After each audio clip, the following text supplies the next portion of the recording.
Bam. This is Wayne Scott. You're watching the Break It Down show. Yeah, I've got to make sure I let Terry know that all is good because we had a little thing with the technology because technology is great, except for the times when it doesn't work and then we have to kind of That's patch it right. over. So That's thanks for right. coming on the show, man. I Yep. appreciate it. Thank you for inviting me. Yeah. So you have written a book, and I want to put the title on here, but let's just start by talking about that. The nature of the book is very interesting. We've had a lot of I guess you have to say folks with non-traditional relationships on the Yeah. show. There's a throuple from San Diego of three men, and then and then the moms of their children, all kind of in this group. They set some legal precedent here in California, Okay. and what it was the judge is like, I see a loving family, a lot of people involved, a lot of Yeah. kids. Okay, and so they kind of went forward with that, and we had another guy named Rio on the show, and again, they sort of live communally and up in northern California. So there's all kinds of ways to do this, and I think that's one of the cool things about having a show like this is we can have these conversations in a calm, relaxed manner, not sensationalize things, and let's just start from the fact that this is a family. It's modern, and we have a lot of ways to do things that are really age old, but we see them in a new light today because we have this perception that there's a mom and a dad, and that's it. Yeah. Right. Right. They're very heteronormative container. That's what we're used to. That's the template we get when we're growing up. Right. My great grandmother, who may have been my great aunt, and her sister, Okay. they were vaudeville people, and so when they had work to do, that's how they survived. And Hmm. if one of them had to stay home, and the one that could get the work, and so there's a belief in our family that they swapped roles. That mom became aunt, and aunt became mom, Okay. and that's not a normal thing, and there were many husbands and different iterations of loves in their lives, and they were in the theater, right? Right. These are not people. We don't want our artists to be too strict with their social norms. We want them Right. to Break kind of some show us boundaries. out. Right. Yeah. So when you get into your life, and I'll put the title of the book up here in a second, how did you deal with the awakening of, hey, this is not going to be a normal thing for me? Well, in my particular situation, my spouse and I are in a mixed orientation relationship, and we have been since we first got together. So, she is identifies as a straight feminist woman, and I identify as a queer or bisexual guy. So that was how we were Mhm. from the very beginning. But at the time we got together, really the only container that was offered to a heterosexual passing couple was kind of traditional marriage, pretty Mhm. much for us at least in our situation. And so we kind of went down that path, very typical heteronormative monogamous couple until we reached kind of a breaking point at about the 14-15 year mark. And I realized I had kind of lopped off a whole part of myself, and that sublimation wasn't really any more of an option for me anymore, and we had to try something different. What did the dawn of that realization for you, that you had sublimated? What was that like? What was the experience? What triggered it? I think for a lot of bisexual people who choose to be with someone of the opposite sex, there's an experience of like erasure, like you've kind of erased a part of your identity, an important part of who you are. It's for me, being queer was never just about having sex with men. It was also about an affinity with the queer community, an affinity with other gay men. The experience, for me at least, in my situation, common with a lot of other gay guys, but not all of them. Being bullied growing up, not doing gender typical things, being an outsider. Being sort Mm. of construed as kind of a misfit. All those experiences. Led me to that when I discovered the queer community, the community of gay men, when I was like 18, 19. I was like, I'm home. These are my people. I love, people who could understand what I've been through, that kind of thing. Um, so yeah, that was an important part of who I was when I was in my teens and my early 20s. And then surprise, surprise, I meet this unbelievable woman and fall for her, right? Mm. And got to figure out, and that's the relationship that sticks for me. And yeah, so we've got to figure out how do we make this work over the long term, right? Yeah. Yeah. Yeah. How does that work? I mean, there must be books, but what did you do? I mean, you're not describing like I lettered in football and I married the cheerleader, and then we had No. some doubts for like this is a totally different thing where like this is just me wondering, I guess, out loud. But if that was happening to me, I'd be like, this has got to be nonsense. Like this isn't who I am. I'm this guy, and then no, but maybe I'm not, and then maybe I'm in the. What do I even know about myself? I mean, I would be. You must have been through like some kind of personal crisis as you cast doubts, and like we're dealing with an old person in our family, and I didn't know there were all these different kinds of guilt that I could put on myself as we struggle to try to care for this person. So Mm. any of these kind of things, you can assign yourselves all kinds of different shades of different emotions and really jack yourself up. Yeah. I think many people, whether they're in a mixed orientation relationship or not, anybody who's in a long term partnership with kids, with a mortgage, with all the responsibilities that come with, raising a family, stuff like that, feels like they lose themselves. That is at risk of Mhm. losing themselves, in marriage. You feel like you've forgotten who you are. And I had my own version of that, when we had our crisis. I often will Mhm. tell people we didn't have a conversation that led us down the path of non-monogamy. We had a crisis, and the crisis was that, I was so kind of lonely and desperate at that time that I had started to reach out to try to meet guys through the internet without my wife's knowledge, not really Mhm. knowing how to have the conversation with her without it seeming like I was asking for divorce. I mean, I wanted something that felt impossible to me. I wanted to be married to her, and I wanted to acknowledge Yeah. the queer part of who I was. And there was no container for that at that time. So we had a crisis. We just happened to the luck of the draw is that we ended up working with a professional, a woman who did both divorce mediation as well as couples counseling. And at a certain point in her work with us, she said, "You know what? You guys actually seem like you love each other a lot, and you seem pretty connected, and you don't come across as a couple who's divorcing. Have you ever thought about having an open marriage?" Right. And Mhm. for us, when she suggested that, this is a professional, a licensed professional Mhm. suggested to us. We just like it was kind of like it felt like the Cascadia earthquake had occurred. That's how much it rocked our world. Um, and we were both kind of shell shocked for a while because I just really didn't think she was allowed to say stuff like that. Um, Mhm. but what she qualified to us is she said, "Listen, nobody tells you how your relationship has to look. You guys get to decide what's going to work for you. And I know other couples who've made this work. And if you decide you want to make this work, you can make this work. It takes good communication. It takes patience, perseverance, and those are all the things actually that make a traditional marriage work as well." So Mhm. she kind of held the space for us. This incredible couples counselor held the space for us to kind of work through all the nitty gritty of the dynamics and the issues of going down this path. Yeah, counselors in the right way when they hit that nerve for you, Yeah. it is incredible, right? Like you know, gosh, there's so many great examples of this, but Dr. Ruth was great. Dr. Ruth Westheimer, the famous sexual normative kind of whatever her title was.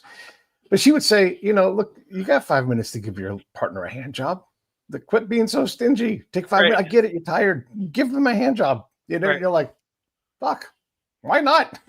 Right. Right. But, Yeah. but, I mean, therapists and counselors doctors have a lot of power, to yeah, name things and to say what's possible and what's okay and what's allowed. And so when Dr. Ruth Westheimer in that little Viennese voice said, "Yes, of course it's okay to have a blowjob," it suddenly it makes it seem a lot more normal and a lot more yeah, acceptable. Like, maybe we can do this thing that yeah. feels like it's got some social stigma attached to it.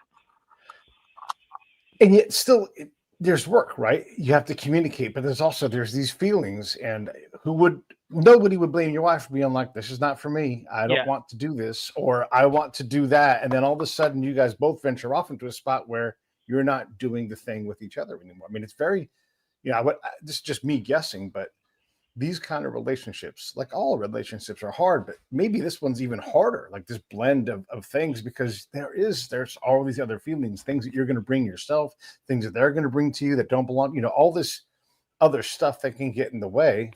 But Yeah, if that love, yeah, go ahead. definitely, it's an experiment, and you're taking some risks. You're opening your relationship up to different types of threats that Hmm. you don't necessarily know how you're gonna navigate and handle them and stuff like that. Um, it definitely, we proposed it to each other as, let's do this as an experiment. Let's see if we can make this work.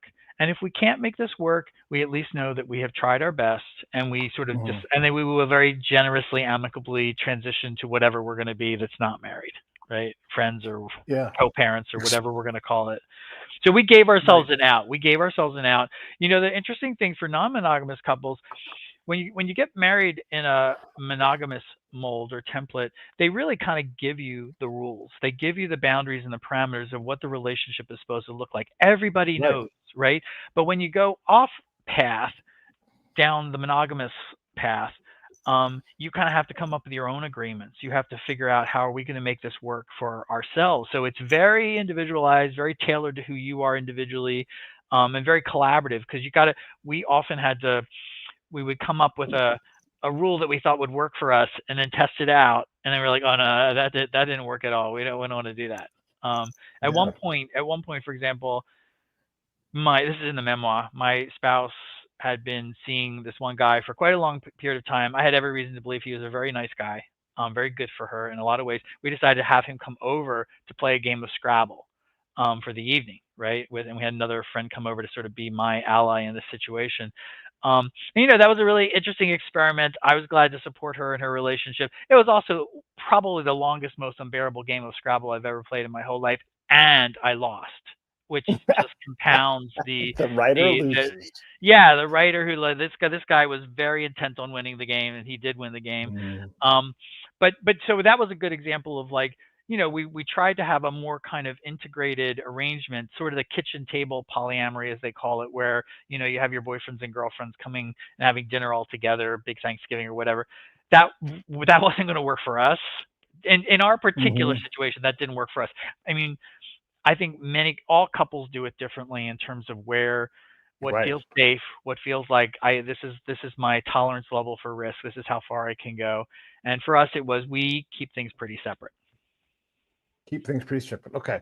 Yeah. And by the way, everybody, so this is Wayne Scott. He's got this book called Get the Maps They Gave Us, and you can get that on Amazon. And there's the link down below. Doing, doing, doing. And I always say, buy two, buddy, read.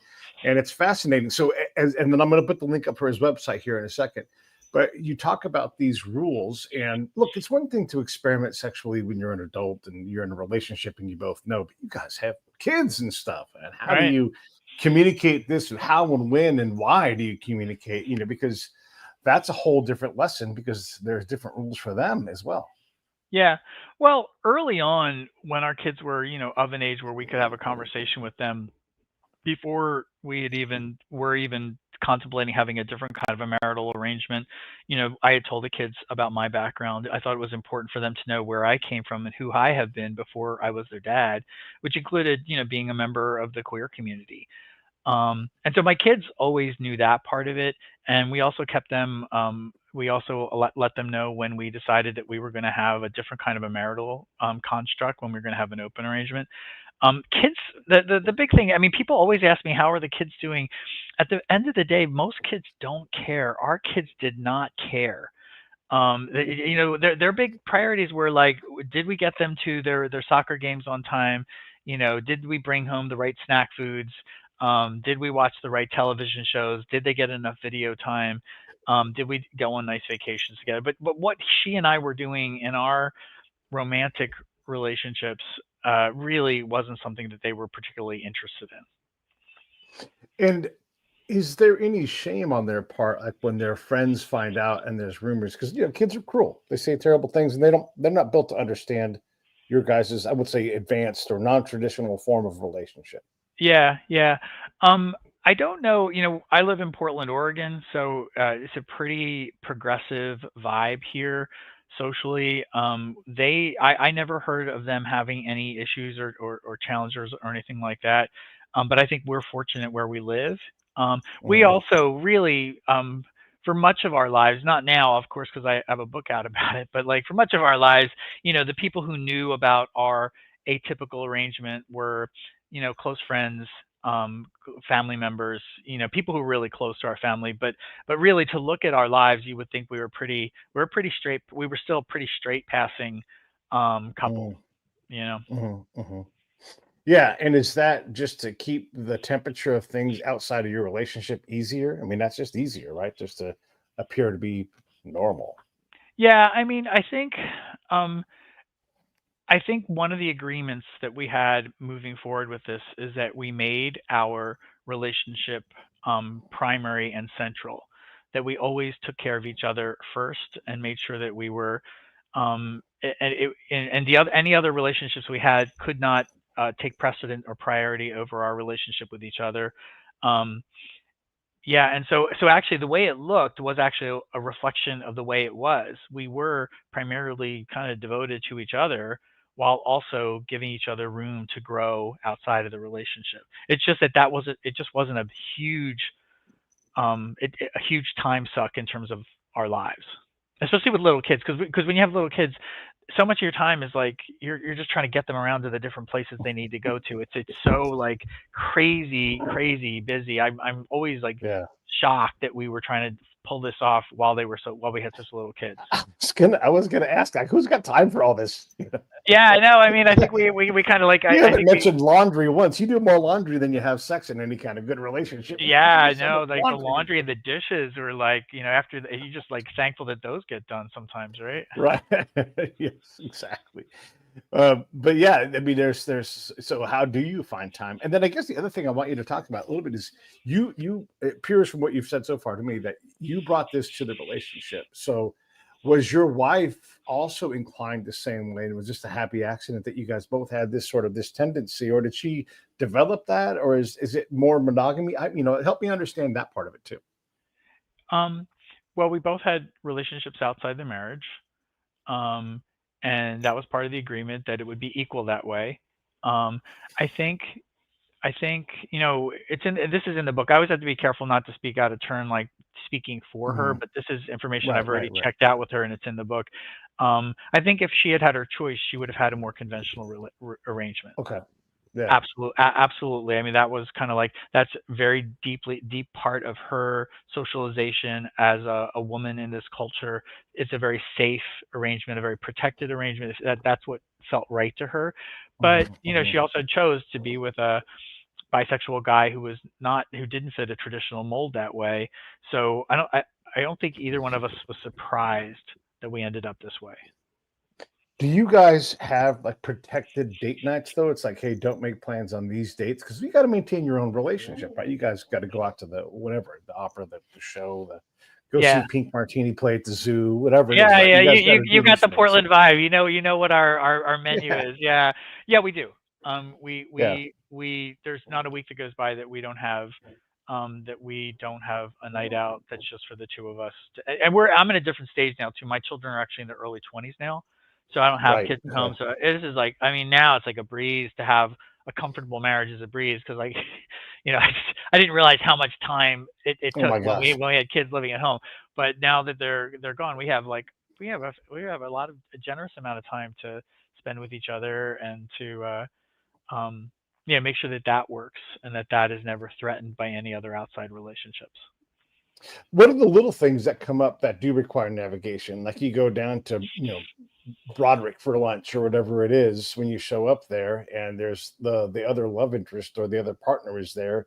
I mean, how do you deal with it? You just open about it and say, oh gosh, so and so's here, let's go to the next place or whatever it is. Oh no, we've never done anything like that. Anybody that she has seen seriously, I've always eventually made it my business to get to know them. And actually, what usually works for me, what has worked is I set up a separate like coffee date with them to just kind of get to know them, so that they're just not a stranger. I should know who the people she's hanging out are, and it also helps it to make it less threatening to me if I know the person and I know that they're a good person, right? And the Yeah. same with Yeah. her. Any guy that I was seeing, if it looked like I was going to be seeing him for a while, she would make an effort to meet that person and get to know them, and that way, they weren't a threat to us. They weren't a stranger, right? Hmm. Hmm. And do you see women outside of the relationship too, or no? No, I don't. Okay. Okay. And is she bisexual or queer as well? No, she's not. She's straight. Okay. Yeah. I mean, there's always just so many questions because it's also fascinating, right? Like go meet the next Wayne and his wife couple, and they'll have totally different setups because these are interesting ways to approach life that you got to sort out your own rules. And how long have you guys been doing this? Well, we have been married almost 30. We've been together as a couple almost 35 years, and we've had this iteration, where it's been non-monogamous, about 14. So this goes back to the 1900s. So, yeah, we have a long track record together, and part of the reason I wanted to write the book, frankly, Yeah. was to be a kind of a living embodiment that these can be Mm. successful arrangements, that they don't have to be these kind of fringy experiments that only artists do, that to Mhm. expand the menu of options for people as they're trying to figure out, what do we do with our marriage as we change, as Yeah. we age, as things change about our desire, as we discover new Mhm. things about ourselves. People should we shortchange. I think we have this very narrow binary in our culture of marriage and divorce. It's very Mhm. polarized, and there's such a continuum of gradations in between those two. There's so many different ways of being married, Mhm. lots of creative ways of being married, and just to kind of make Sure. room to carve out that space, and to have people see that there are a lot of Well, different options. I mean, and when you think about all the different ways that that is so very true, how many Mhm. couples continue to hook up after they get divorced or get remarried or divorce again and get remarried for a third time?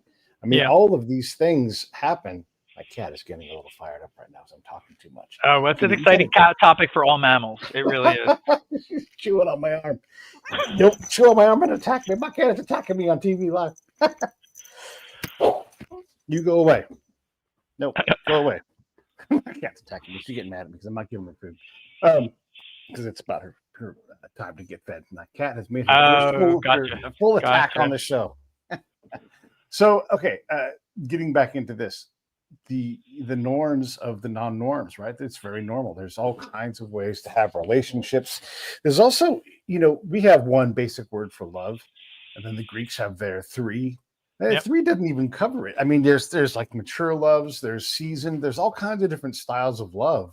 Yeah. And we progress at different paces in our lives. We have more interest this way, that way. We take sexuality out of it, and all of a sudden you realize there's just there are many many eras of a love life, Yeah. and they move around quite a bit. I mean, you think about the stages of grief, that doesn't even cover like when they cycle back, right? And so the Right. cycles and stages of love are the same way, where you have these different seasons and eras, and there's not a thing you can do about it except that love evolves. Yeah. We get to leave room for both people to grow, especially as we age and as we change. Mm, Who we are, thank goodness, who we are when we're in our late 20s. That's when my spouse and I got married, late 20s. mhm. Who we are in our late 20s, thank God we're not those same people, when we're in our 40s or 50s or 60s. People Right. change very, very dramatically, and we need to create marital containers that allow for that kind of flexibility. That you can Yeah. kind of hold on to important connections, but you also have room to grow and change and be different from each other. When you guys made the decision to go to a therapist, who initiated that? When did that happen in your guys's cycle of your relationship too? I mean, is this late in the game? Should you have gone earlier? Help me out with that. Yeah, we sought therapy throughout our relationship. We're both social workers, so we are open to therapy. We see that as something that improves lives and stuff like that. So it's never been something that we've shied away from. But when we had our crisis in 2007, that's the period of time captured in the memoir. We thought we were divorcing. So actually, the reason we Mm, went to the professional we went to is because she did divorce mediation. She did both couples counseling and divorce mediation. It right. was weird too. In 2007. if you wanted to get divorced, a session for divorce mediation was $220 an hour. If you wanted to do couples counseling, it was $150 an hour. So it was cheaper to stay together than it was to get divorced. Um, but we didn't actually clarify with her which one we were doing, even though nominally in our heads we said we're divorcing because we thought we had this failed marriage. But we actually didn't clarify it. And this particular couples counselor, she kind of didn't push the issue. She just kind of let us be in this liminal space. And that actually helped us to see that, over time that we actually were still pretty committed to each other. We just weren't fitting in the container that had been handed to us. Yeah, yeah. So with your working in the social work, you see all of these calamitous things, right? I mean, that's you don't tend to collect people with these happy, well-founded lives and that kind of work. Yeah.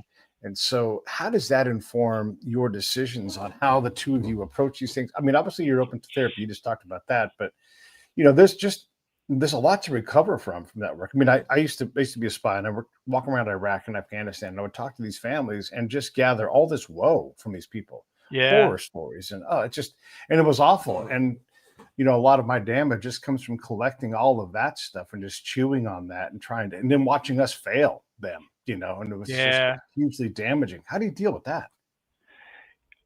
You mean how do I deal with the stress of doing social work with Yeah, I mean, all the how do you keep that separate from your relationship, and not allow Mm. that negativity? And I'm saying negativity because you're taking in all these harmed people, and they're harming themselves and they're harming each other.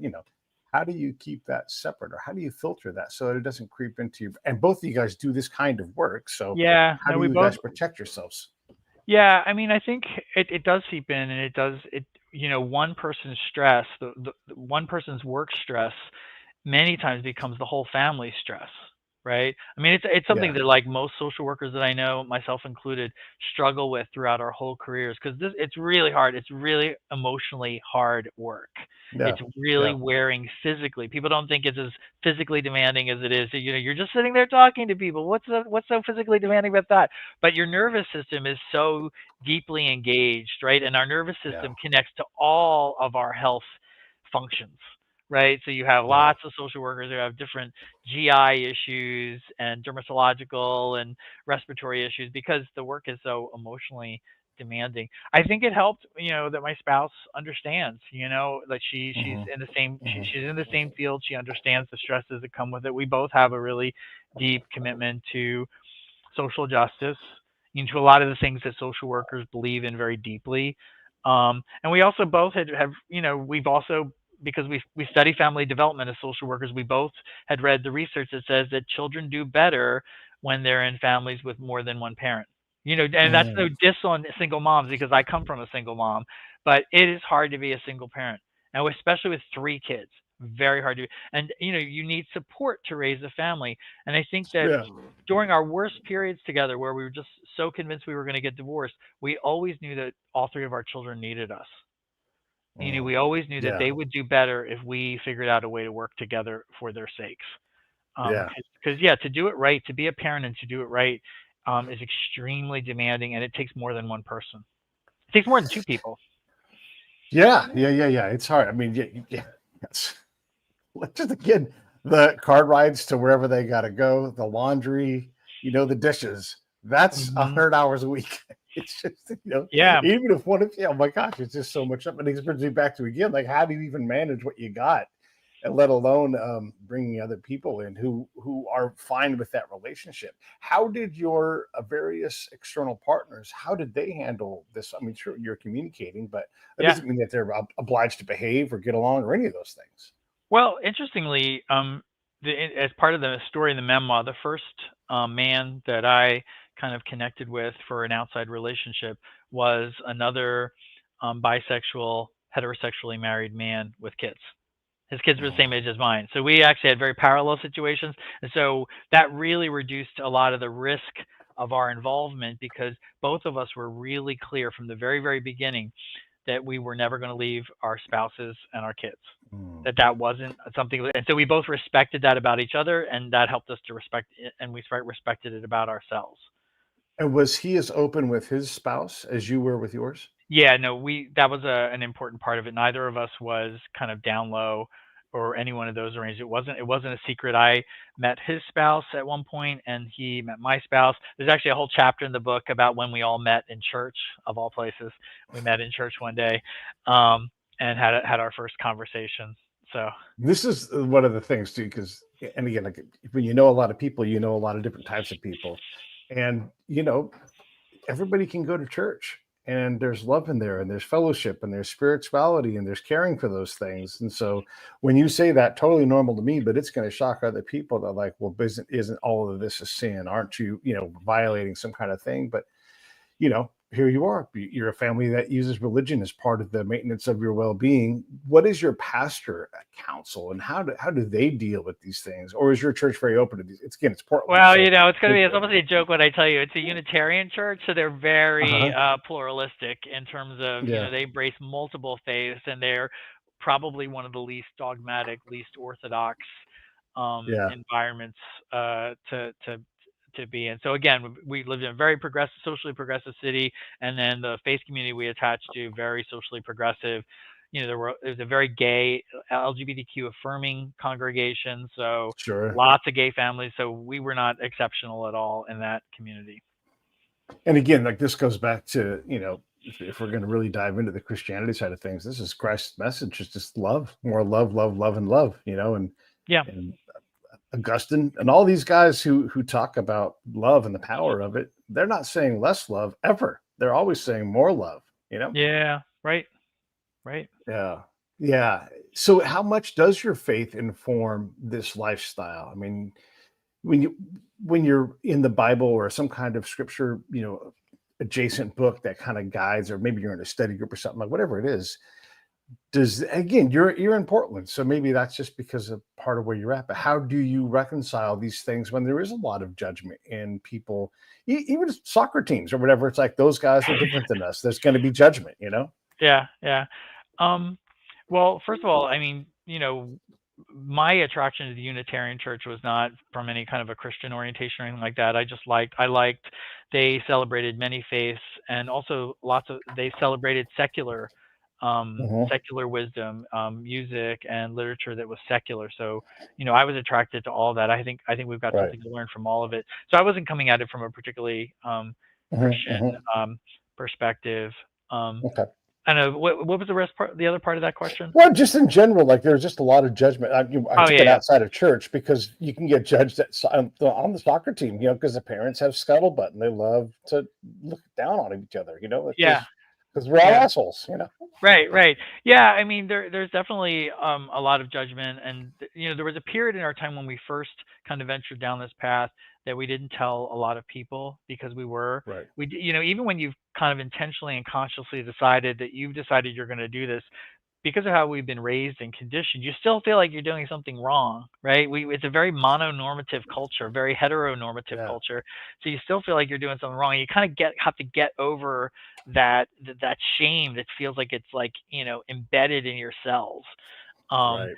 and I think because I'm a writer, before the book came out, I'd written a number of essays and articles about what non-monogamy looks like in a marriage. Mm. Mhm. We had kind of like built up more of a tough skin for the judgment and the stuff that comes out. But mostly, I have to say, people have been supportive, and people have found it interesting. I'm always really careful. I'm not prescribing anything. I'm Sure. not trying to get people to do something that's not for them. I'm just saying that there are Yeah. lots of different ways to be married, and that all marriages have to hold a space for growth and adaptation over the lifetime.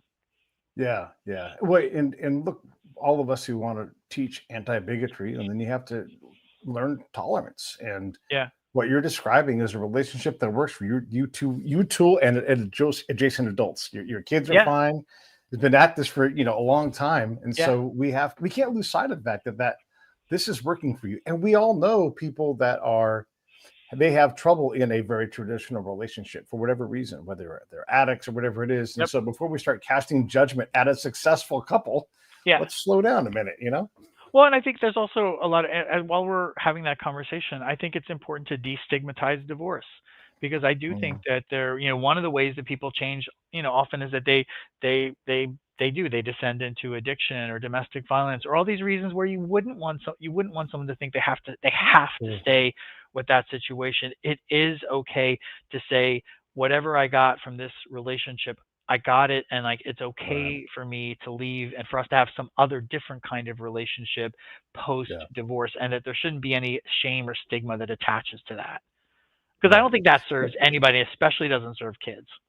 Yeah. Yeah. Yeah. Well, and anybody who's raised kids for 20 years or whatever it is, and I'm talking to a lot of people now. Hmm. It's not uncommon to wake up next to your partner and be like, we don't know each other anymore, and Right. we've moved fully apart.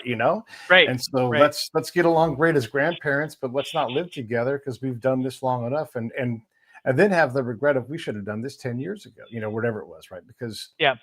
I it's life, remember you have different eras. Yeah. I remember like in like I think it was like 2006, maybe 2005, 2006, the New York Times Magazine did an article on couples that have alternative looking relationships. It wasn't just looking at non-monogamy, it was also looking at couples that live in separate houses, couples who live in separate bedrooms, couples Right. who separate their finances and never have anything to do with each other, like all these different ways.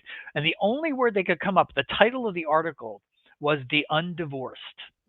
And Mm, I thought that was so interesting that we don't yeah. have a word that describes all these variations other than to say, Sure. well, it's not divorced. It's not Yeah. married, Yeah. but it's Yeah. not divorced. Yeah. Like we don't, we just, it just speaks to how limited our language is for talking about Sure. this stuff. And language creates reality, right? And if our Yeah. language if there's a dearth of words to talk about what we are to each other, then that means the possibilities are limited. It's funny when you say that. You made me think about almost 25 years ago now. The week that Dale Earnhardt Sr. passed was the week that my marriage began. That we decided to end it. We got divorced procedurally. I don't know, a year or whatever it was later. I don't even remember the date. That's how Yeah, long yeah, ago yeah. it's been, and how. It's upsetting Like, times. but to describe me as divorced is not to describe who I think I am. Like, yeah, of course I've had a divorce, but um, I don't think of my daughter's mom as an ex. I think of her as part of my family. I Yep, think of her yep. husband as part of my family.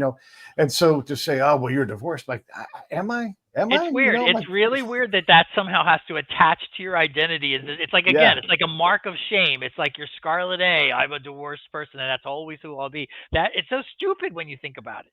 It really is yeah, kind of stupid. It's okay because most people have multiple relationships over their lives, right? And we yeah, don't say there's yeah. anything wrong with that. It's just that we grow and evolve as individuals. Right. And for me, it was a relatively short a marriage. Look, and we loved each other. It's just, we need the military kind of forced us together, Hmm. in ways that maybe we wouldn't have gotten married. Maybe Yep. we still would have had a kid. But yeah. And so like when I'm forced to like answer divorced, and I'm like, that's like my name, I'm called Pete, but when someone calls me Peter and I'm like, I'll listen to that, but you're not really describing me.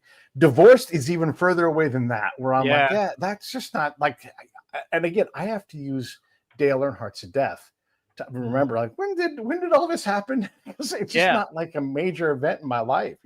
Yes, it was hurt. Yes, I was messed up for a while, but we both got over it. She's in a better place. I'm in a better place. We're super Hmm. happy for each other. So Yeah. yeah, that whole stigma of that, there's not a very good word. And I would never call Jennifer, Brenna's baby mama. Like, I just would, Yeah. because I have too much respect for her and who she is and how we've both been able to manage this whole thing.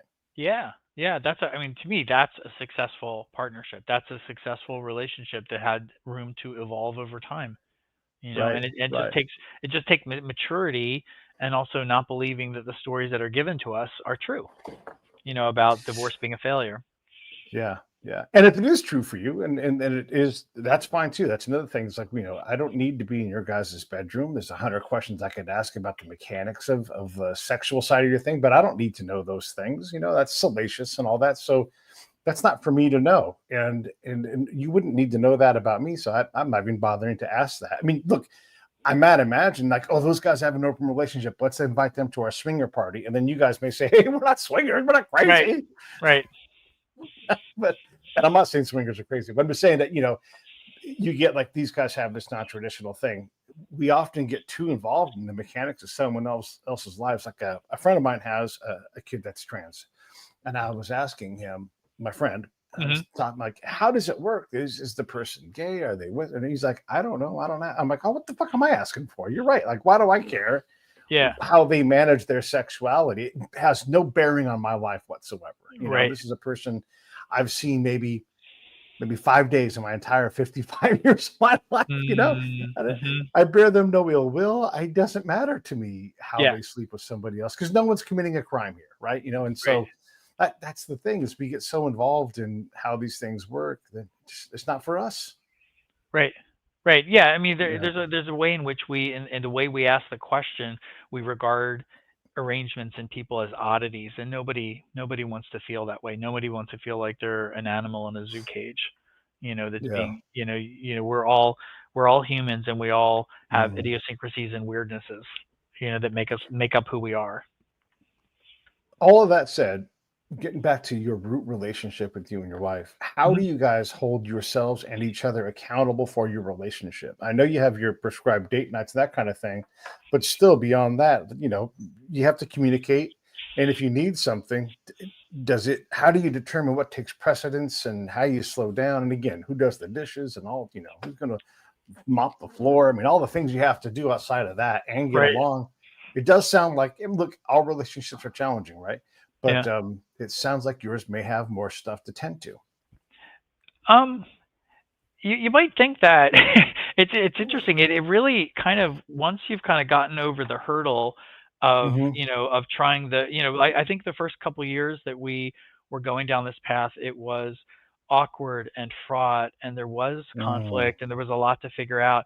But at a certain time, as with everything, you settle into certain comfortable grooves and routines um, that make it so that it kind of just becomes a seamless part of your life, and that's kind of how it feels now. And mm, you know what? I don't feel like actually now we have a lot of rules about our relationship. We have a natural gravitational emotional pull to each other. She is the person I want to talk to at the end of the day. I have a rough day at work. She's the person I want to talk to, and vice versa. Like, I know that we both need a vacation, and so part of my job is I gotta plan the vacation for next July. I got to and it's going to be with her, and I know, and that's what I want, mm, and that's what she wants. So it's sort of gravitationally, it just happens. mm, It just happens that that's we don't really have to think about it anymore. I do think that there's a transitional period, and again, that's kind of what's captured in the memoir, where people are you're trying to figure out the rules, and it doesn't feel 100% certain. What are we doing, and is this going to mm. work? Yeah, Um, but yeah, yeah. definitely after about 5 or 6 years, you're like, oh, this is just who we are. This is just how we're living our lives, and it seems to be working. And in a traditional relationship, you don't write all this stuff down. You might say, "Hey, our loose rules are these small things." Like let's make sure we add these elements into our life. Let's get back to doing these basic things. You Yeah, might do some of that, but you right. certainly don't write it down. You don't have a No, checklist, and you just kind of manage it. And this is just mature, older Pete talking now, but a lot of this stuff is just me bringing stuff into the relationship, and as my partner brings me things that I don't want, if yeah, I can just put them down and not hold on to them, I'm like, yeah, you threw a bunch of crap at me. yeah. I'm the person you throw crap at. It's fine, Right. like Well, that's what we do. and it, That's the other thing we do, right? That's the person you feel the safest with, where you can completely let your guard down. And if you have to have a meltdown, right, sometimes that's the person yeah, who sees it. yeah. And if I don't bring anything into that doesn't belong to me, like, hey, maybe I don't want to say lighten up because I want you to give that. 'Cause I don't want you to give that to the mailman. Give it to me. That's fine. But communicate like, hey, maybe take it easy for 5 minutes. Yeah, yeah, I'm yeah. like, hey, Right. now you're taking it out on me. But again, these aren't clearly defined or written out things. Aha, you've assigned me too many problems that don't belong to me. Right. Now we must go into recovery mode. Okay, Right. recovery mode engaged. Now we must, it's like Right. it sounds ridiculous on the face of it. So yeah, that's interesting. Since you've released the book, I mean, I know it just came out, but what has the response been? I can see on Amazon sold out. So that's good. I hope. That'd be nice. I hope that's what it says. No, it Honestly, does. It honestly just came. Honestly just came out last week. And actually there was a delay, so that might actually be why you see the sold out on Amazon. Okay. There was a publisher's delay, but that's been corrected. And what I've been told is the books are on their way to me. Because I haven't even seen the actual book itself. I've seen the galleys, but not the book because of the Mm. delay. But no, it's available in stores. It's available from booksellers. It's always great when people buy it from the independent press it comes from, Black Lawrence Press, because it's one of the small presses, and it's always good to support small businesses. And you Yeah. cannot buy it on Amazon right now. So there you go. Go over there. Yeah. Now the fury comes out of Wayne. Wow, my publisher. Yeah. Um, yeah. No, but it's great that it's doing well, and that it's out and anybody can buy it.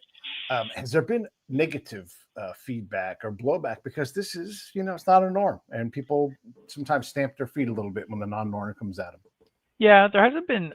Again, there may be. Some of the other things I've written, there definitely has been some negative blowback. I had an essay published in the New York Times column Modern Love in 2020, and that was about open marriage, and that got a lot of Mm. traction. And they also made that into one of their podcasts, and that got an assortment of comments, but definitely there were some negative, contemptuous uh, comments, and like some important lessons for me too as a writer. Just like don't descend too deeply into the oxygenless universe of the comments, because Yeah. it's a lot of wasted time, and it doesn't help Oh, anybody yeah. to see all that kind of judgment and reactivity that's out there. I've been lucky so Yeah. far though. Most people, when I decided I was going to write the memoir, I had already published a number of essays about open marriage, and I lined them up chronologically, and that's when I realized, oh, if I just filled in a few gaps here and there, I actually would have a memoir, I would have a book length piece of a work. And the one thing that really struck me as I looked at the whole of it was that it actually looked more like a love story. Like I wasn't Mm. thinking of it as a love story. I was thinking about it as a story who was a couple that was on their way to get divorced, right? But actually, for everything we tried to do on going down this unconventional path, we could not have done it if we hadn't been pretty devoted to each other. If we hadn't been pretty devoted to seeing if we could make it work out. And so that was one of the Mm. surprises. It's like an atypical love story that kind of comes out of a crucible. A Me and my crucible. kitty we're having a love story I again talk too. about crucibles. I hear it. It's like there's a fight going on, like behind you. You're doing such a good job of trying to grace under pressure, trying to sort of like be a She's good host. purring now because she's got to Okay. get food soon. Ah, okay. Okay. The one more thing I want to ask you about, because the cover is reminiscent of one of my favorite paintings hanging up in Musée d'Orsay. Oh, now she's changed my camera. Musée d'Orsay, and it's called Lali, the bed, and it's two Okay. people embraced, and it's watercolors, beautiful, right? I'm saying watercolors, maybe not, I'm gonna but look this it's a up. wonderful. It's very reminiscent of the cover of your book. Yeah, yeah. This is a Serbian artist. I just happened to find it in a gallery. And it's Mm. the title of it is it's called Lovers Sleeping. And it's one of the recurring images in the memoir is that the couple, even during their hardest times together, they like to spoon in bed. That's one of their comfort places that they go. And so it was fun to find an image that that captured that was true to the couple. Yeah, yeah. Well, that's great. I mean, and I'll pull this up here just really quick, and I'll see Oh, if I you've got a can't. picture of it? Really? I'm gonna pull it up. Yeah, yeah. Why not? Right? Like, why not just do this real quick? We have the ability to. Why don't you tell me something interesting about that you're writing about on your website, and I'll pull this thing up and get it saved, and you vamp while I do some technical work here. Yeah, yeah. Since I'm a psychotherapist and since we're living in pretty troubled times in this country, I'm writing a lot about how people survive and thrive during catastrophic errors. Mm. And so I actually have a newsletter that goes out a couple times a month with ideas for people about how to cope when the world feels like it's falling apart. And the thing we often forget, um, because what we're going through is particular to us. The thing we forget is that other people in other eras have gone through similar things, and they've survived, and they developed wisdom and coping strategies, and we can actually find those people. We can consult books like Viktor Frankl's Man's Search for Meaning, Sure. or really any of the stuff that came out of the Holocaust. Yeah. or other really troubled times to look for what's the wisdom that people used to get through those periods. So No, that's that's something just great. like Yeah. that's like another big interest of mine as a social worker is, how do we Mm. how do we endure during this period? Yeah. No, absolutely. Here's Loli. Oh. So you can Oh see why, yeah. Totally. and Love it's from that. the 1800s. It's Toulouse-Lautrec. Yeah, it's wonderful. And it is, like quite often, like at the end of the day, when everything else is done, you get in bed together into your little nest, and it's like you're not worried about the dishes anymore or Yeah. hurt feelings, you're in your spot. And it's I love wonderful. that Wonderful. association, and I also love that idea. Like, I think in an abstract way that marriage is a kind of container, but the bed is a literal container. It's the place that two people go to rest, right? To Yeah. rest and actually to connect too, to hold on to each other a lot of times. So I love that Yeah. image. So, yeah. Anything else before we wrap this up? Otherwise, I'm gonna get my cat fed before she attacks me again. Yeah, Because right no, now she's tolerating feed me. that cat. If people want more of my writing, it's at Wayne Scott Writes. And if you want the newsletter that I do about coping in adverse time, that's waynescottlcsw.com. That's my therapy practice website. But it's free to subscribe. I don't charge anybody. Let me type that in. Wayne Scott. What is it now? Wayne Scott. waynescottlcsw.com, licensed clinical social worker.com. I think I got that right. We're gonna put that right there. Yeah, everybody. This is Wayne Scott. You guys know what I always say. When you buy books, buddy, read them. Buy 2 of them and send them out to friends. Look, this is a love story. That's what you want to read about. That's what we love. So there's the link for the book. It's in the comments. It's in the remarks of the show. Here is again his main website, and here is where the newsletter Perfect. is for all that. So Thank you, thanks for Pete. coming I on, really man. appreciate it. I really appreciate it. And I appreciate how personable and engaged you were. Thank you so much. Oh, thanks, man. All right, so I'm going to wrap this up, everybody. I'll talk to you tomorrow. Have a great time, Wayne. I'll say goodbye to you in a second.